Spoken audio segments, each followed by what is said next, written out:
Hello everyone, welcome তোমাদের সবাইকে। সবাই নিশ্চয়ই খুব ভালো আছো, আমিও খুব ভালো রয়েছি। গুড মর্নিং, একদম সকালের ভিডিও এটা। তো সকাল সকাল দেখো গপু ঘুম থেকে উঠে পড়লো, বাবাই ওকে ঘুম থেকে তুললো। তারপরে আমি বিছনা টিছনা সব কিছু ভালো করে গুছিয়ে নিলাম।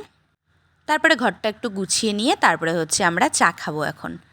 যেহেতু আজকে শনিবার, ওই জন্য বাবাইয়ের সকালবেলা পড়া ছুটি, শনি রবি ওর পড়া ছুটি থাকে। চা খাওয়া কমপ্লিট, আর আমার কিছুটা বাসন ছিল, সব কিছু আমি একসঙ্গে সব বাসনগুলোকে আমি একসঙ্গে মেজে নিলাম। তো তারপরে দুপুরবেলার কী রান্নাবান্না হবে সেটা ঠিকঠাক করব। আর এদিকে সকালের ব্রেকফাস্টে কী খাবো সেটাও তোমাদেরকে একটু দেখিয়ে নিচ্ছি। আমি আগে না বাসন এইভাবে ফেলে রাখতাম না, অল্প অল্প বাসন হলে মেজে নিতাম। কি ইদানিং পরে একটুখানি একেবারে অনেকটা বাসন করে তারপরে বাসনটা মাজি। তো যাই হোক, সারাদিনে তো প্রচুর বাসন হয়, সেগুলো মাজতে হয়।